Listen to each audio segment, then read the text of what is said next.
अध्याय 10। रानी कौ की चालाकी। आप निश्चित हो सकते हैं कि कोरेगोस की रानी राजा गोस और उसके सभी योद्धाओं को अपने शहर में रहने से खुश नहीं थी, क्योंकि वे अपने ही लोगों से भाग गए थे। वे हमेशा जंगली स्वभाव के और झगड़ालू लोग थे, और पिंगरी के राजकुमार द्वारा विजय प्राप्त करने के बाद से उनके स्वभाव में कोई सुधार नहीं आया था। इसके अलावा वे रानी कोर के प्रावधानों को खा रहे थे और उसके अपने लोगों के घरों में भीड़ लगा रहे थे, जो तब तक बड़बड़ाते और शिकायत करते रहे जब तक कि उनकी रानी दिल से थक नहीं गई।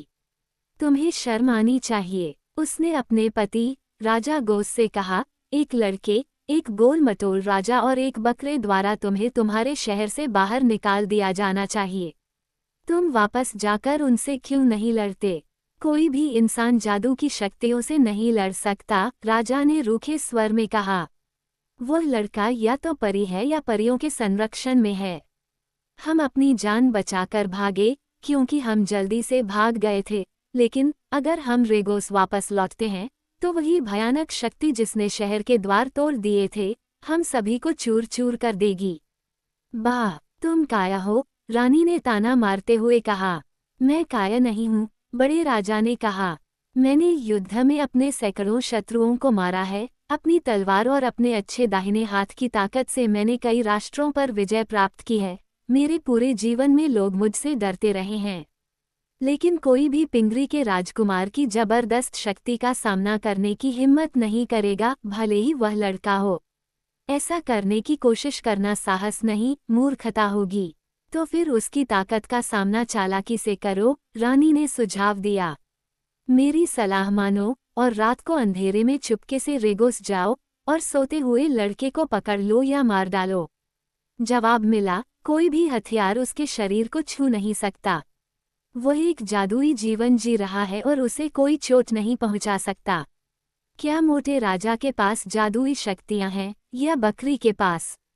कौन ने पूछा। मुझे नहीं लगता, गोस ने कहा।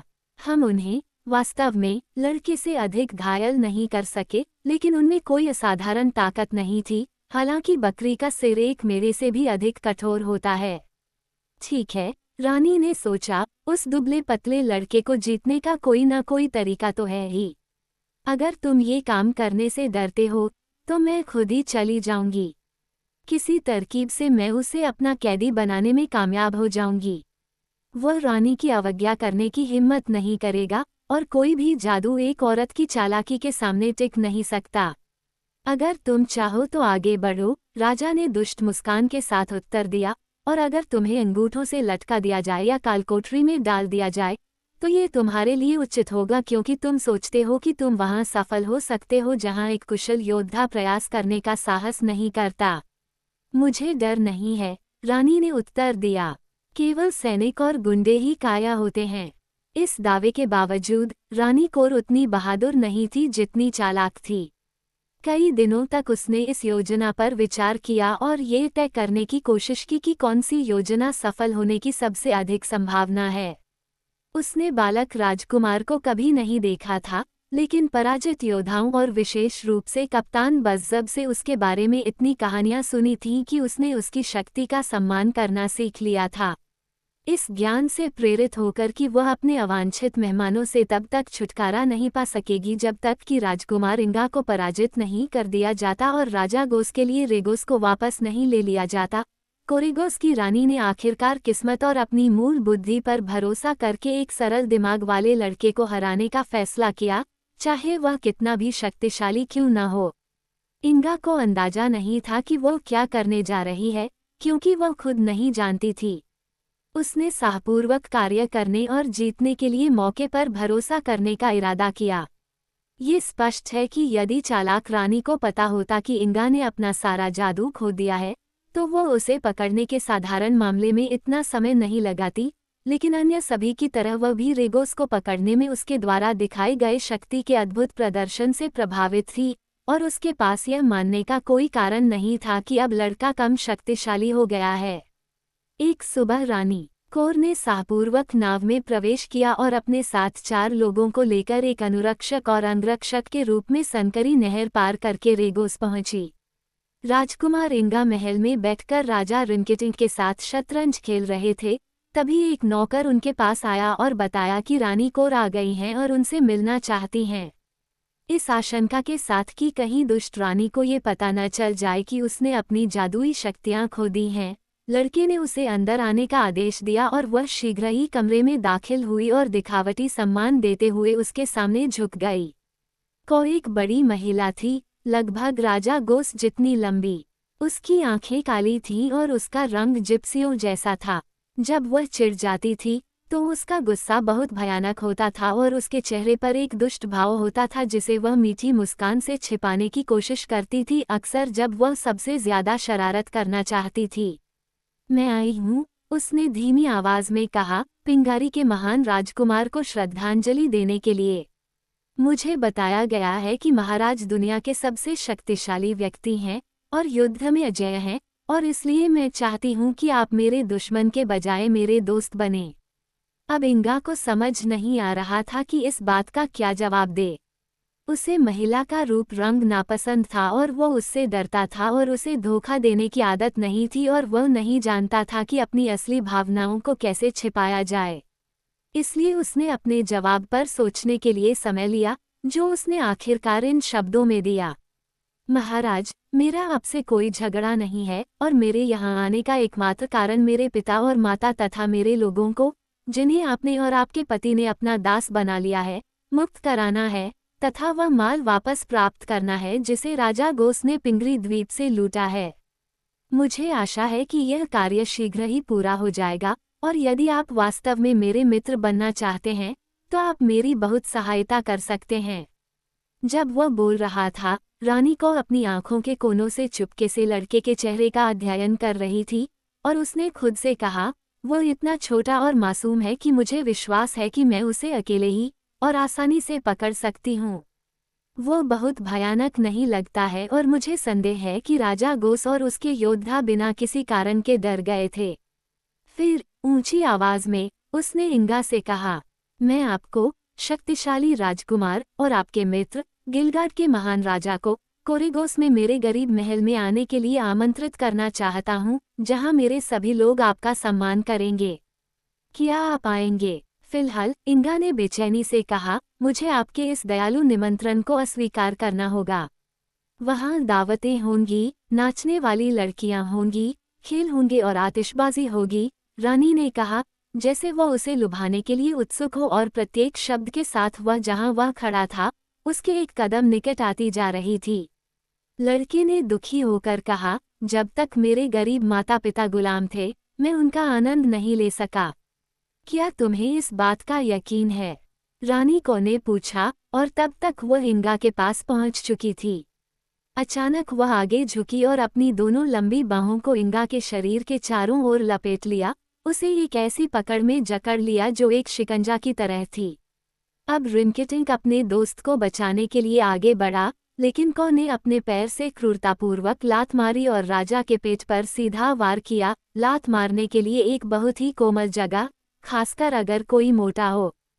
फिर इंगा को कसकर गले लगाते हुए रानी ने जोर से पुकारा, मैंने उसे पकड़ लिया है, रस्सियां लाओ। तुरंत ही वे 4 आदमी कमरे में घुस आए जिन्हें वह अपने साथ लाई थी, और उन्होंने लड़के के हाथ पैर बांध दिए। फिर उन्होंने रिमकिटिंग को, जो अभी भी अपना पेट सहला रहा था, पकड़ लिया और उसे भी बांध दिया। दुष्ट विजय की हंसी के साथ रानी को अब अपने बंदियों को नाव तक ले गई और उनके साथ कोरेगोस लौट आई। राजा गोस और उसके योद्धाओं को बहुत आश्चर्य हुआ जब उन्होंने देखा कि पिंगरी का शक्तिशाली राजकुमार, जिसने उन सभी को भगा दिया था, एक महिला द्वारा बंदी बना लिया गया था।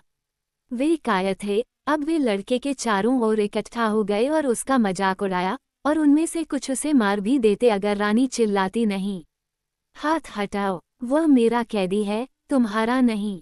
ठीक है, कौ, तुम उसके साथ क्या करने जा रहे हो? राजा गोस ने पूछा। मैं उसे अपना दास बना लूंगा ताकि वह मेरे खाली समय का मनोरंजन कर सके, क्योंकि वह एक सुंदर और सज्जन लड़का है, यद्यपि उसने तुम सभी बड़े योद्धाओं को बहुत भयभीत कर दिया था।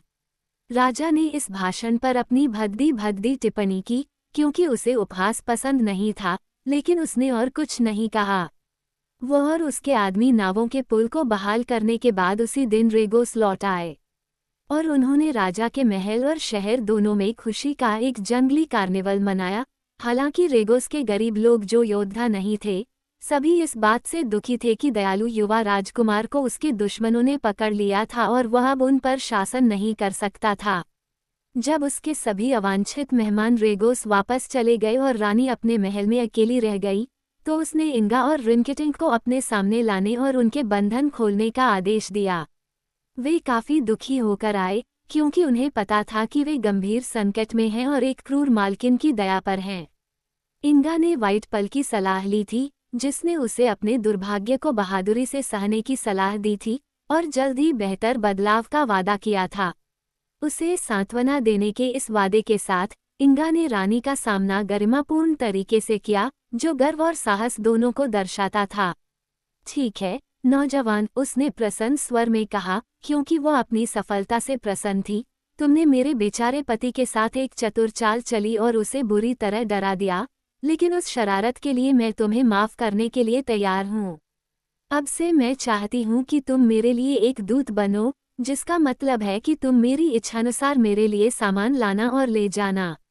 और मैं तुम्हें सलाह देती हूँ कि तुम बिना किसी सवाल या देरी के मेरी हर इच्छा का पालन करो, क्योंकि जब मैं क्रोधित होती हूँ तो मैं बदसूरत हो जाती हूँ, और जब मैं बदसूरत होती हूँ तो किसी को कोड़े का सामना करना ही पड़ता है। क्या तुम मेरी बात समझ रहे हो? इंगा ने सिर झुकाया, लेकिन कोई जवाब नहीं दिया। फिर वह रिनकेटिंक की ओर मुड़ी और बोली, जहाँ तक तुम्हारा सवाल है, मैं ये तय नहीं कर पा रहा हूँ कि तुम्हें कैसे अपने काम में लाऊं, क्योंकि तुम खेतों में काम करने के लिए बहुत मोटे और अनाड़ी हो।